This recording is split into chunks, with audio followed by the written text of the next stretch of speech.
il est trop beau. Grave, oh, je craque. Bah vas-y, prends-le. Non mais la dernière fois, je suis partie avec la moitié du magasin, meuf. Mais là, t'as rien pris. Oh, vas-y, puis merde, je le prends. Ah ouais, direct comme ça. Bonjour, bonjour. Tu vas être trop canon avec ce top. J'espère. Ça vous fera 23 €, s'il vous plaît. Oui, par carte, s'il vous plaît. J'ai trop hâte d'être cet été, on va être des bombasses avec toutes les sapes qu'on s'est achetées en avance. Grave. Ah, c'est pas passé. Ah, c'est pas passé attendez, je vais recommencer. Allez-y.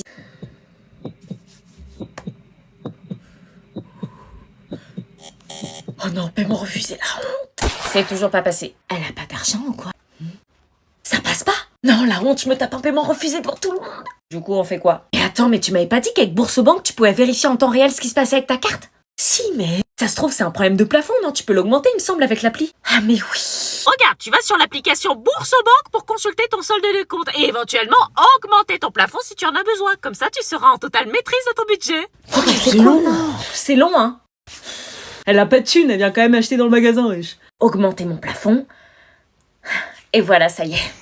C'est bon, c'est passé. Oui, c'est parce que je suis chez Bourse-Banque, la banque la plus rapide du game, c'est pour ça. Et avec Bourse-Banque, je peux rembourser un pote en quelques secondes, je peux faire opposition en ligne sur ma carte. C'est bon, j'ai des clients qui attendent. Ah oui, pardon, bonne journée. C'est ça, suivant.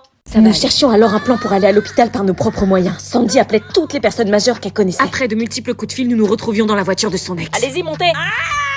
Vas-y, recule. Tiens-lui la tête. Non, t'es qu'à juste mort. Ok. Allez, on y va, dépêche-toi, elle risque d'accoucher, là. Oui, bah je fais ce que je peux. Putain, elle saigne énormément, Sandy. Elle sent sur les sièges, c'était pas le deal, hein. Oui, bah le deal à l'époque, c'était de pas me tromper. Vous réglerez vos problèmes d'ex plus tard. Elle perd vraiment trop de sang, accélère. Ferme tes cuisses que t'aurais dû faire il y a 9 mois.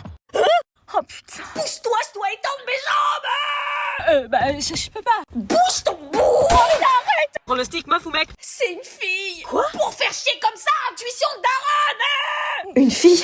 J'arrivais pas à croire qu'on allait à la maternité pour faire accoucher Marina. Mais l'attente fut très très longue. Marina avait été prise en charge par les médecins et on avait ultra peur que le bébé ait un problème. Salut, elle est au bloc là, on n'en sait pas plus. Oh putain, je dois la voir, si elle accouche, je dois être là, je dois être papa. Vous êtes les proches de Marina?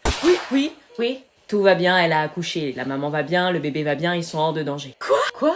J'ai pas pu assister, Elle vous attend. On allait enfin voir son bébé. Marina?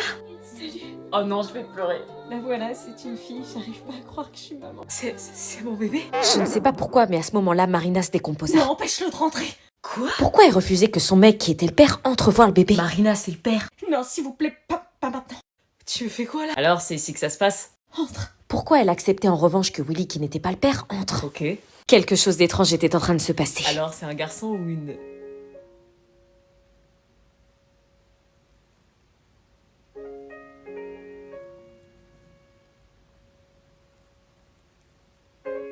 Oui. Willy, ça va? Faut que je parte. Qu'est-ce qui lui prend? Et comment on va faire avec le bébé? Est-ce qu'on aide Marina à cacher le bébé à l'internat ou est-ce qu'on trouve une autre solution? Maman. Oui? Demain, y a pas cours, c'est le pont. Quoi? Y a personne qui va, le lycée est fermé, on fait le pont quoi. Ah bon? Bah la semaine dernière, pourtant, t'y as été. Oui, mais la semaine dernière, c'était juste la fête du travail. Là, c'est la victoire, maman. C'est plus fort. T'es sûre que c'est férié demain? Oui. Et pourquoi je vais au travail, moi? Merde, j'avais pas anticipé. Parce que vous êtes payé pour aller travailler, nous on le fait gratuit. Je sais pas pourquoi, mais j'ai l'impression que tu me mens, t'es vraiment sûre? Ah, je suis sûre, en plus ça tombe bien, j'ai une longue semaine, je suis un peu fatiguée, je pourrais me reposer. Oui, Alors, ok. sur le papier, 135 € d'amende. Ah, quand même. Présence physique en classe impérative demain, vendredi et vendredi prochain. Même si Attends, laisse-moi une écouter. justification valable, c'est-à-dire si votre enfant est malade, le décès d'un proche, un problème de transport, faire le pont dans votre maison de campagne, ça ne fonctionne pas.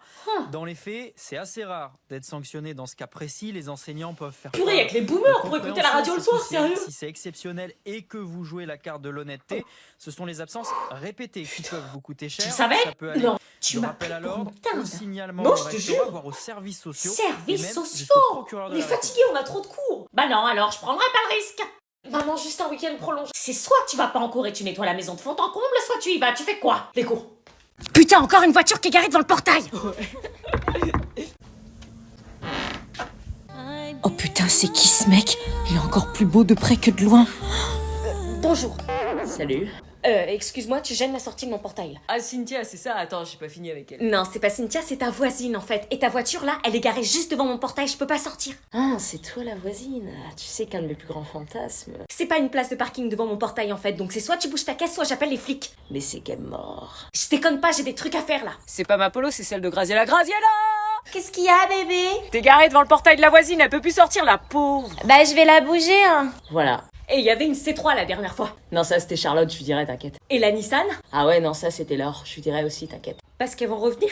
T'es jalouse? Non, mais il y en a combien? Une par jour. Non, le regarde pas, ne craque pas, c'est un gros charreau, je vois déjà d'avance cœur brisé. Oh putain, c'est mort, je suis déjà en train de craquer. Enfin bref, chaque jour j'ai une nouvelle caisse qui bloque mon portail. Je te l'ai dit, la prochaine fois j'appelle les flics. La prochaine fois c'est toi qui viens, l'avantage c'est que t'es déjà à domicile. Non, je te connais pas et j'ai pas envie de te connaître vu tout le bordel que tu fais dans le quartier. C'est rien à côté du bordel que je vais faire dans ton cœur. Ça c'est dans tes rêves. T'es en train de craquer pour moi là? Jamais de la vie je pourrais craquer pour un coureur comme toi. Oh, tu blesses mon cœur. Et toi tu blesses ma gentillesse. T'es super sexy quand tu te mets en colère. Oh non, c'est pas vrai. Trop belle. Il m'a déjà analysé, c'est un pervers narcissique, y a que des red flags. Ce soir, 18h? Oui, non, au revoir. 18h, j'ai encore 2 heures pour me préparer. Nous arrivions à l'internat et nous devions faire gaffe à rejoindre notre chambre sans croiser Gisèle, au risque d'envoyer Marina dans un foyer avec son bébé. C'est bon, elle est pas là. Non, c'est bon, tu peux venir. Moi, je dis que c'est pas une bonne idée. Chut, faut pas que Gisèle nous entende. Et vous vous rendez compte de la merde dans laquelle on s'est mise? Comment on va cacher un bébé? Je vous dis que ça va le faire. Elle a raison, on peut pas la garder à l'internat. Si quelqu'un te crame, t'es morte, Marina. Tu veux que j'aille où? Dans un foyer de jeune maman plutôt que crever? Oh merde, elle pleure. Si elle s'était pas, on est cramé par Gisèle. Comment on fait pour calmer un bébé? Toi, tu dois savoir, t'es la mère. Je sais pas, vous êtes les tatas, vous êtes censés m'aider. Faut qu'elle arrête de pleurer, Marina. Je sais pas comment faire, bon, je vais voir sur YouTube. Mais elle a sûrement faim, donne ton boobs. Calme-la. Chut, t'albane. Oh putain, c'est Gisèle, elle a entendu le bébé, on est mort. Vite, bloque-toi. Qu'est-ce que vous faites là? Pourquoi vous êtes pas en cours? Gisèle, Vous devriez être en cours, vous n'avez pas le droit d'être dans les chambres pour sécher. on veut pas sécher. On est malade. On a mal à la tête, mal au ventre, enfin voilà. Il faut me prévenir en avance. J'appelle vos parents pour justifier vos absences. À partir de ce moment-là, nous passions les meilleures soirées de nos vies. Des heures et des heures à discuter, à regarder le bébé, à l'admirer. On était comme une vraie famille. Je chercherai un endroit où on pourrait emménager à 3 et on grandirait avec la petite. Grave. J'aurais jamais cru que mon expérience d'internat aurait été de cacher un bébé et d'établir une amitié à 3 si forte comme une vraie famille. Chaque matin, Marina faisait semblant d'être encore enceinte pour cacher son bébé à tout prix.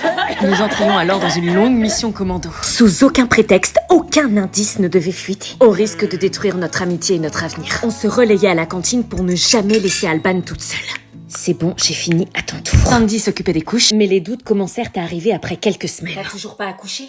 Non, toujours pas. Ça commençait à devenir anormal, presque préoccupant qu'elle n'ait toujours pas accouché aux yeux des autres. Allez, je vous laisse, je dois finir mes devoirs. Depuis quand tu fais tes devoirs? Depuis jamais. Merci. On avait pourtant établi une règle d'or, c'était de vérifier à 3 fois que la porte de la chambre était bien fermée. Mais c'était le seul jour où Marina n'avait pas vérifié. Lucie? Est-ce que je la rattrape ou est-ce que je la laisse partir? Ah si, c'est pas moi comme il prend mon coup. Sale mytho. Oui, et tout de même, est-ce qu'on doit répondre en donnant un coup de poing? C'est quoi la meilleure des réponses? Prévenir un adulte? Ah, Clara! Vous m'avez appelé? Eh bébé, tu me sauves là. Yanis et Léo viennent de se battre et vous avez été témoin, je veux savoir qui est à l'origine de la bagarre. Quoi? Mais c'est lui qui a commencé, wesh. Arrête de mytho, c'est toi. J'ai dit Clara, laissez-la répondre. C'est moi qui dois dire. Oui, qui a commencé? Sauver son copain ou dire la vérité? Qui est-ce qui a commencé? Y a pas d'autres témoins? J'ai demandé aux autres témoins, effectivement, mais ils ont dit qu'ils ont vu que la fin de la bagarre. Ah, mais moi aussi, j'ai vu que... Non, toi, t'en es l'origine et t'étais là. Donc du coup... ah oui, c'est vrai que ça me revient. Alors dites-moi qui a commencé. C'est Yanis. Quoi? C'est Yanis qui a commencé en premier. Oh, la mytho, elle dit ça parce que c'est son mec. Ah ouais, donc j'avais raison. Pourtant, plusieurs élèves ont dit que c'était Léo qui avait frappé en premier. Bah si vous savez, pourquoi vous me demandez? T'es sûr? Oui. Tu sais que les mensonges ont des conséquences. Oui. T'es sûr de toi, parce que si c'est vraiment Yanis, il sera sanctionné. Ah ouais? Dis la vérité, wesh. Mais laisse-la parler. Je vous dis la vérité, c'était Yanis. Quoi? Mais c'est une gueudin, elle. C'est Léo qui m'a sauté dessus sans raison. Elle a dit que c'était toi. Ah, c'est pas possible, c'est trop injuste, c'est une grosse menteuse. Tu mens pour lui, Clara, sérieusement? Quand t'aimes quelqu'un, tu choisis ton camp même quand il a tort. Wesh, je viens de le dire. Tu viens avec moi. Ah si. Merci, je savais que je pouvais compter sur toi. Viens meuf, la prof nous attend pour aller à la piscine. Non, je peux pas. Dépêche-toi, la prof nous attend. Je suis horrible en maillot de bain. Quoi? Je peux pas sortir comme ça, j'ai trop honte. T'es sérieuse? Qu'est-ce qui te prend? Vas-y sans moi, je veux pas me ridiculiser. T'as vu mes bourrelets et ma cellulite là? Mais qu'est-ce que tu racontes? T'es super belle. Arrête, j'ai trop honte. Bon, j'ai une solution pour toi. Une solution pour changer de corps, ça m'étonnerait. Non, pour l'accepter grâce à ce cahier de vacances. Attends, t'es sérieux? Je te dis que je complexe en maillot et toi tu me parles d'un cahier de vacances? Ouais, parce que c'est pas un cahier de vacances comme les autres. Les cahiers de vacances, je déteste, mes parents m'ont trop forcé à en faire. Allez les retardataires, on vous attend dans la piscine.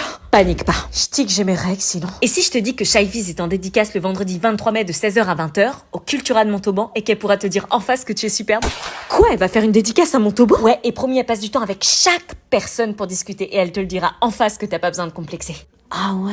Et elle sera aussi en dédicace ce samedi 24 mai au Cultura de Bègle, près de Bordeaux, de 14h à 18h. Mais attention, c'est sur liste d'inscription. Et dis donc, tu connais tout son emploi du temps ou je rêve? Tiens-toi prête, elle va passer dans beaucoup de villes. Je me prépare pour le 23 mai.